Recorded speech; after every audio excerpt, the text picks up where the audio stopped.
அனைவருக்கும் வணக்கம். நீங்கள் நம்ம சேனலுக்கு புதுசுன்னா பக்கத்தில் இருக்கிற பெல் பட்டன் அமைத்தி சப்ஸ்கிரைப் பண்ணிக்கோங்க.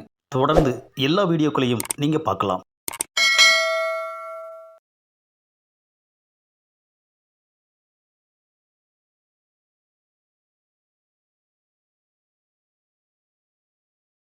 ஒவ்வொரு மனிதரின் வாழ்க்கை பாதையும் பூக்கள் பொதிந்த பாதையாக இருப்பதில்லை. அதில் கரடுமுரடுகளே அதிகம்.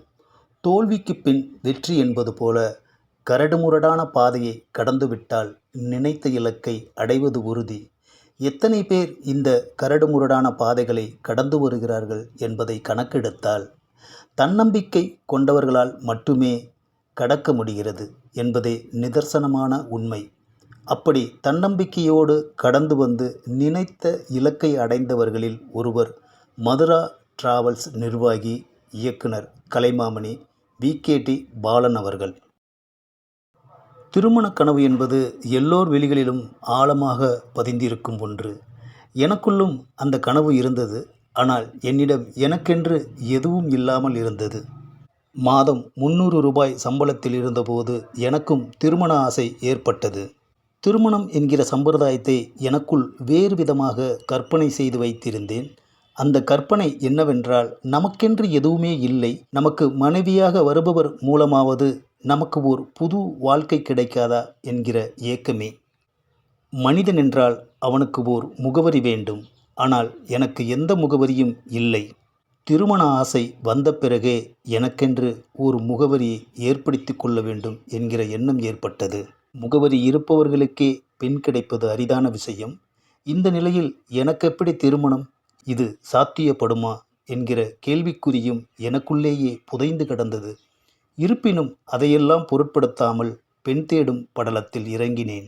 எந்த வழியில் தேடுவது என்பதுதான் பெரிய குழப்பமாக இருந்தது. காரணம், நான் தனி மனிதன். என்னை நம்பி யார் பெண் கொடுப்பார்கள்?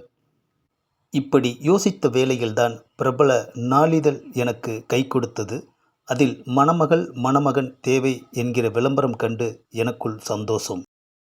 ஒரு நாள் திடீரென்று என் பெயருக்கு ஒரு கடிதம் கடை முதலாளி எனக்கு கொடுக்க அதை பிரித்து பார்த்தேன். புரோக்கரிடமிருந்து வந்திருந்தது. உங்களின் விண்ணப்பம் பரிசீலனையில் உள்ளது. பதிவு கட்டணம் ரூபாய் 100 அனுப்புங்கள் என்று எழுதியிருக்க நொந்து போனேன். 1 ரூபாய் 2 ரூபாய்க்கே கஷ்டப்படும் நிலையில் 100 ரூபாய்க்கு எங்கே போறதென்று யோசித்துவிட்டு விட்டுவிட்டேன். அதற்கு பின் எனக்கு வெறுப்பு ஏற்பட்டது. திருமண கனவை தள்ளி வைத்துவிட்டு தொழில் மேல் கவனத்தை செலுத்தினேன்.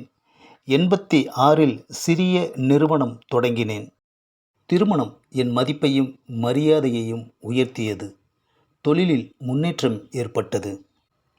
நல்ல குடும்பஸ்தனாக இருப்பவனால் மட்டுமே நல்ல சமுதாய அக்கறையோடு இருக்க முடியும்.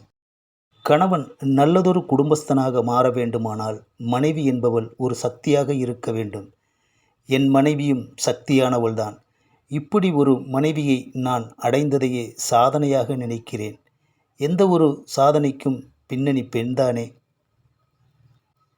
ஈருடல் ஓர் உயிராக வாழும் அத்தனை குடும்பங்களுமே நிம்மதி பெறும், வளம் பெறும், வாழ்வு பெறும். ஒருவனுக்கு ஒருத்தி என்கிற கோட்பாட்டுடன் வாழ்வதே மனித பிறப்பின் தலையாய நெறி. இந்த நெறிபட வாழும்போது அதுவே அவனுக்கு ஓர் தகுதியாகிவிடுகிறது. இந்த தகுதியே அவனை உயர்த்தி விடுகிறது. இதுவே வாழ்க்கை பாடசாலையில் நான் கற்றுக்கொண்ட பாடம். மனைவி சுசிலா, மகள் சரண்யா இப்போது வயது 15, மகன் ஸ்ரீகரன் 11 வயது. இதுவே எங்கள் குடும்பம். தொழில் டிராவல்ஸ். தென்னிந்தியாவிலே 24 மணி நேரமும் சேவை செய்வது எங்கள் நிறுவனம் மட்டுமே.